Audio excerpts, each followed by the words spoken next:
Assalamualaikum warahmatullahi wabarakatuh. Alhamdulillahirabbil alamin wassalatu wassalamu ala asyrofil anbiya'i wal mursalin wa ala alihi washabbihi ajmain. Amma ba'd. Sahabat yang insyaallah masih diberikan keimanan yang kuat, keislaman yang kuat, sehingga kita masih dalam kerangka Islam yang memang sangat luar biasa. Bahwasanya agama kita adalah agama Islam, adalah agama yang memang selalu mengedepankan tentang toleransi dalam umat beragama, dan kita sendiri masih menghormati ataupun masih menghormati agama-agama lain yang memang ada dan tumbuh di Indonesia. Sahabat, kita berbicara masalah tentang bagaimana menciptakan keimanan dan keislaman kita lebih kokoh. Kalau kita bicara masalah tentang keimanan, berarti kita berbicara keyakinan. Kalau kita berbicara keislaman, berarti kita berbicara tentang keagamaan. Agama kita adalah agama Islam, dan semua juga orang tahu Islam itu adalah agama rahmatan lil alamin. Maksudnya adalah orang-orang mukmin yang memang mengetahui adalah agama Islam itu adalah agama rahmatan lil alamin. Tidak mengecilkan kepada agama yang lain. Agama yang lain juga merupakan agama-agama yang memang mempunyai ciri khas dalam dia menjalankan aturan agamanya. Di sini saya Tubagus Muhammad Syafi'i dalam channel Tubagus Abdullah Syafi'i hanya sedang membicarakan masalah keimanan dan keyakinan kita dalam berbicara tentang bagaimana unsur ketuhanan ataupun unsur-unsur yang memang terletak dalam diri kita. Kita adalah manusia yang diciptakan oleh Allah. Kita adalah makhluk yang memang diciptakan oleh Allah. Pada saat kita belajar tentang masalah hukum-hukum di dalam hukum Islam, insyaallah kita akan menemui yang namanya kecintaan kita kepada Rasulullah SAW. Gitu. Kalau para ulama saja bisa memberikan kontribusi keilmuan, kenapa kita selaku umat Rasulullah yang biasa-biasa saja juga tidak bisa memberikan kontribusi keilmuan? Pastinya bisa. Dalam bentuk apapun kita mempunyai keilmuan, insyaallah. Sahabat, di channel Tubagus Abdullah Syafi'i berbicara masalah tentang ulama, berarti kita berbicara masalah ulama adalah pewaris para nabi. Al ulama'u warasatul anbiya, ulama adalah pewaris para nabi. Tapi jujur, jangan sampai kita terpecah gara-gara perbedaan sikap ataupun pendapat. Masalah fuqaha ataupun masalah fikih ada hal-hal yang sensitif. Ada yang mengatakan bahwasanya yang namanya tahlil itu bid'ah. Ada yang mengatakan bahwasanya talqin itu bid'ah. Saya tidak setuju gitu, karena yang merusak ini adalah kita semua gitu. Kalau kita bicara masalah tahlil itu bid'ah, talqin itu juga bid'ah. Sekarang saya mau tanya, tahlil itu bid'ahnya dari mana gitu? Kalau di zaman Rasul yang namanya tahlil itu memang tidak ada, karena di zaman Rasulullah itu penerapan tahlil itu memang sudah ada setiap hari. Rasulullah sering baca Al-Quran, Rasulullah sering berzikir, bahkan para ulama pun sering berzikir gitu. Tapi untuk sekarang ini dahulunya tahlil ini merupakan satu kegiatan yang memang dipastikan untuk orang Islam. Dalam tahlil itu kan ada yang namanya kita memuja kepada Rasulullah, bukan memuja, kita mengagungkan Rasulullah ila hadratin habibina wa syafi'ina wa maulana Muhammadin sallallahu alaihi wasallam. Dan selain kita mengagungkan kepada Rasulullah, kita juga mengagungkan kepada para ulama sesuai dengan kalimat, sesuai dengan hadis, al ulama warasatul anbiya, ulama adalah pewaris para nabi, man akramal ulama faqad akramani, dan barang siapa yang memuliakan ulama, kata Rasulullah, faqad akramani, sama saja dia memuliakanku kepada surga. Memuliakanku, itu kata Rasulullah di dalam hadis. Jelas-jelas apapun bentuknya yang diberikan ulama kontribusi ilmu yang diberikan oleh ulama haruslah kita pegang. Karena apa? Semua itu daripada Rasulullah. Jadi kalau berbicara masalah tahlil ini bid'ah, tahlil bid'ah, semua itu bid'ah. Jadi kalau kita ingin berbicara masalah bid'ah, kita buka dasar hukumnya seperti apa bid'ah.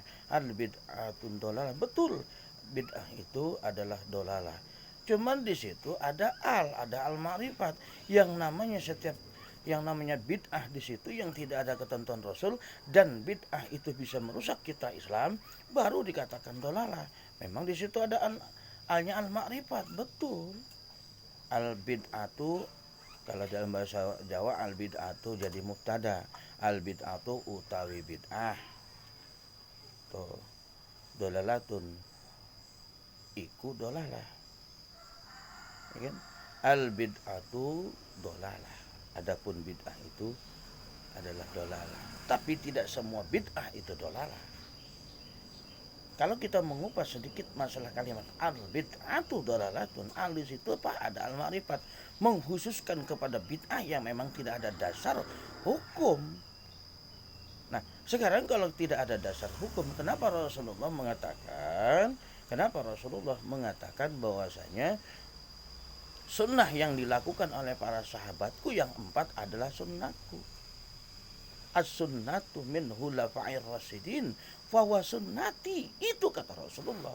Sunnah yang dilaksanakan setelah aku tidak ada, yakni sunnah yang dilakukan oleh 4 sahabat, yaitu Sayyidina Abu Bakar, Utsman dan Ali, adalah sunnahku. Itu kata Rasulullah. Jadi wajar kalau kita menggunakan seperti contoh tahlil, ataupun contoh sholat taraweh, ada yang 23, ada yang 18, itu tergantung. Sayyidina Umar menggunakan sholat taraweh itu 20 dan 3 witir, itu berdasarkan daripada pendapat Sayyidina Umar. Dan Sayyidina Umar itu siapa? Sayyidina Umar itu adalah sahabat Rasul. Sudah jelas dimaktub dalam hadis tadi bahwasanya sunnah daripada 4 sahabatku adalah sunnahku, kata Rasulullah. Berarti kita merujuk daripada itu, jangan kita ada merasakan perbedaan bahwasanya tahlil ini bid'ah, maulid ini juga bid'ah. Sekarang kita mengagungkan kepada Rasulullah setelah 4 sahabat itu tidak ada, apakah kita tidak mengagungkan kepada Rasulullah? Gitu. Kan kita juga harus memuliakan Rasulullah. Sudah jelas-jelas man akramal ulama faqad akramani.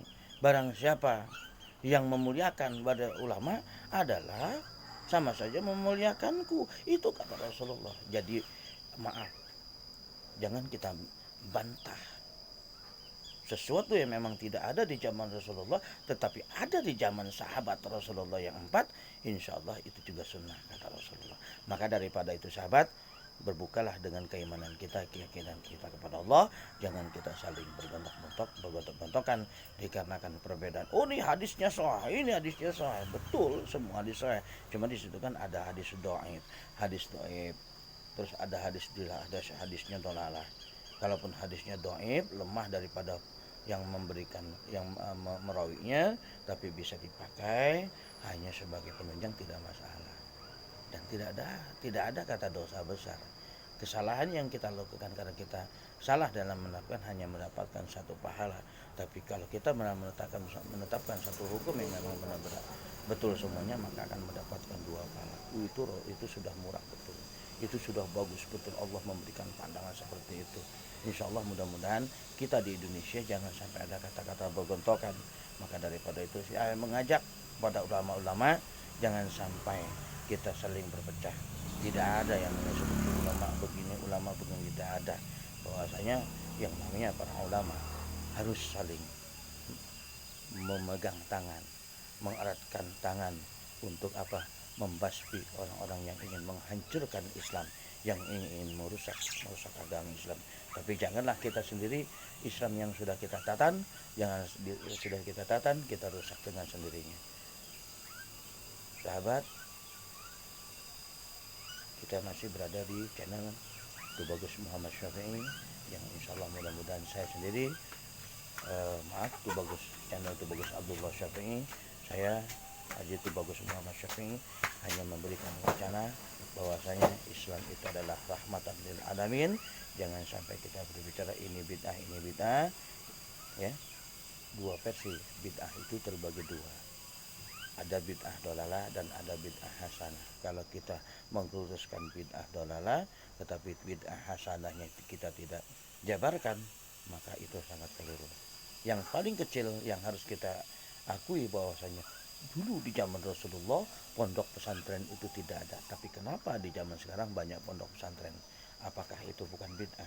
Tapi kita lihat, kalau memang bid'ah itu membuat satu hasanah, satu kebaikan, tidak apa-apa. Dulu di zaman Rasulullah tidak adanya motor, tapi di zaman sekarang adanya motor dan adanya mobil. Kalau motor itu ataupun mobil itu dibawa dengan manfaat yang sangat luar biasa, insya Allah dengan mempercepat untuk kita proses dalam kita menuju pembelajaran tentang hukum-hukum Islam, nggak masalah, berarti hasanah, baik-baik saja. Jadi kalau kita berbicara masalah bid'ah, haruslah kita kaji mana bid'ah yang memang bisa merusak tatanan agama Islam, mana bid'ah yang bisa menambah tatanan agama Islam. Maka daripada itu sahabat, yuk kita belajar dalam bingkai Islam. Yuk kita buka dalam belajar komponen-komponen ulama-ulama terdahulu. Paling kecil saja kita mengingat bagaimana kebesaran Syekh Nawawi Tanahara Banten. Syekh Nawawi Tanahara Banten ini adalah ulama, memang ulama salaf, ulama karismatik yang memang pada saat itu beliau dengan kepiawaian, dengan cara berpikir keilmuannya, Pak, insya Allah kita sendiri harus selalu mengikuti apa kata beliau. Kenapa? Beliau juga berpatokan kepada Rasulullah dan Rasulullah juga berpatokan kepada siapa? Sang pencipta Khalik. Maka daripada itu jangan sampai kita salah menerapkan. Kita buang kata-kata bid'ah. Memang bid'ah itu ada, tapi jangan sampai bid'ah itu selalu dikedepankan.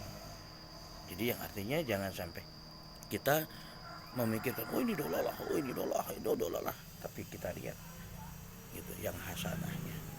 Gitu. Karena di situ al bid'atud dolalah. Itu kata dasar. Setiap bid'ah yang memang tidak ada di zaman Rasulullah, bahkan bisa merusak tatanan agama Islam, bisa dikatakan dolalah. Tapi di situ ada kedua bid'atani. Di situ ada kalimat bid'atani. Gitu.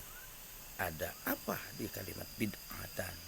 Bid'ah ini terbagi dua, ada yang hasanah dan ada yang dolalah. Insya Allah mudah-mudahan kita sendiri dapat menoreh dan mempelajari apa yang kita inginkan. Yuk kita buka dengan hati terbuka, hati lapang, Pak, insya Allah. Gitu. Insya Allah saya Tubagus Muhammad Syafi'i akan berlanjut dalam aromah daripada ilahi. Kita akan berziarah di makam para awliya Allah dan mudah-mudahan saya sendiri dalam perjalanan ziarah saya hanya meminta kepada Allah, bukan kepada kuburan.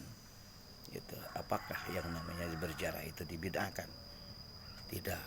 Maka daripada itu kita berziarah ke makam para wali Allah, berkunjung ke makam para wali Allah. Insya Allah mudah-mudahan kita diberikan oleh Rasulullah, kita diberikan oleh Rasulullah syafaat beliau di yaumil qiyamah nanti. Insya Allah dengan kita mengucapkan Bismillahirrahmanirrahim, wujudkan hati kita untuk mendekatkan diri kita kepada Allah dan jauhkan hati kita dari bisikan setan. Kita eratkan Islam sebagai agama rahmatan lil alamin. Assalamualaikum warahmatullahi wabarakatuh.